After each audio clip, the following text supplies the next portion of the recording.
Too deadly for the camera. Okay, let's get through this. Mark Carney is an absolute genius. He's been playing chess this entire time, and we've been peeling potatoes.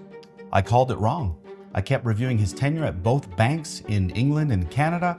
The numbers weren't well. Deficit increased 18 times, deficit doubled. And I thought, this man is just dumb. It doesn't line up with his education. And then I looked deeper and deeper and deeper, and the conflict of interest that I have discovered is astronomical. And the surgical precision at which we've been duped is staggering. This is going to blow your mind. There's a 95% chance of probability with the succession of the events that I'm about to describe to you. So we all know that Jagmeet won the by-election in 2019 and took a seat in Parliament. In August of 2020, Mark Carney took position as vice chair at Brookfield Asset Management, one of the largest asset management companies in the world. In the fall of 2020, Mark Carney is appointed as economic advisor unofficially to Justin Trudeau pro bono, which means he is absolved of any illegal conflict of interest and does not have to disclose anything. Completely exempt. In November of 2020, Brookfield Asset Management announces Brookfield Asset Management Reassurance Partners Limited, located in Bermuda. We're still at the year 2020.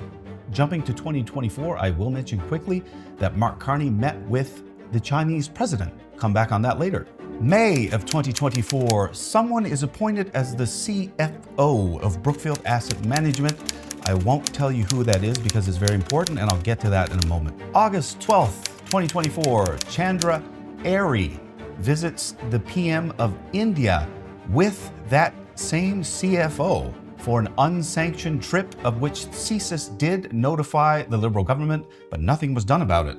Come back to that. September the 4th, the coalition agreement is terminated. This is a very important point because all of the control the Liberals had is now about to evaporate. Everyone acknowledges the only thing keeping them in power is the fact that Jagmeet needs to make it until February in order to get that pension. So keep that date in mind. February is their deadline to officially execute a plan. 5 days later, Carney is appointed by the Liberals Task Force on Economics. He's the only person still pro bono. Because he's not appointed by the PM, he is still absolved of any illegal conflict of interest, and this position gives him more leverage with the people and with the companies and with the business partners that he's dealing with. Extremely calculated move. Also, September 2024, Brookfield Asset Management solicits the federal government for $50 billion. 36 billion proposed, 10 solicited, and 4 from Brookfield themselves. No further details available on that one. October 31st, Brookfield announces plans to relocate the headquarters to New York from Toronto. Very important, as this move completely reduces Canadian government oversight that complicate conflict of interest. December 20, 2024, Brookfield has a shareholder meeting for the vote and restructure plan. Early January 2025, that move is approved. January 2025, Brookfield relocates to New York. You should be asking yourself right now why the asset company would want their headquarters moved to another country. The relocation shifts jurisdiction, further limiting financial access. They are no longer on the Canadian Business Registry. January 16, Mark Carney resigns. Bear in mind, he's proactively moved all of the investments, including Brookfield's, to an offshore account in Bermuda.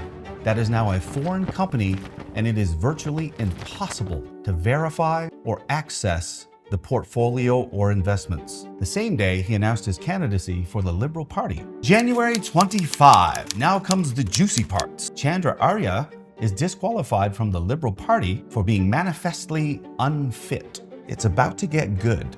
February 25th, 2025, Jagmeet officially qualifies for his pension. Now the deadline has arrived, and it is time to surgically penetrate le government. March 9th, Carney wins the leadership race. March 14th, he signed in as PM. Now is when I tell you who the person is that Chandra traveled to meet the PM of India with to negotiate multi-billion-dollar deals. It was his son.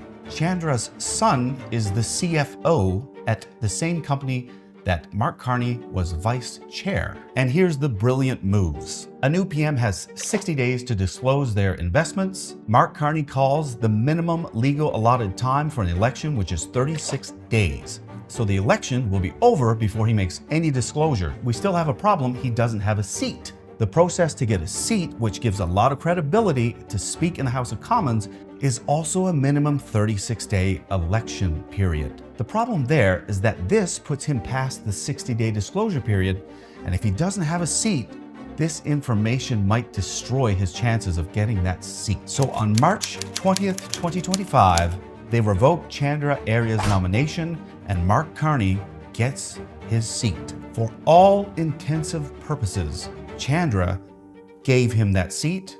The succession of events all the way back to 2020 have been premeditated at a 95% chance. Mark negotiated a $250 million loan in October last year, met with the CCP in May of last year, advised the federal government to make investments in the exact same project as Brookfield, which he is 100% making profit from for the next 15 years. This man is one of the coldest, most calculating people I have ever seen. And the fact that Brookfield relocated its headquarters appears to me that they are fully under the impression that Mr. Carney can manipulate policy in order to increase the net profit tenfold. And he's already done it.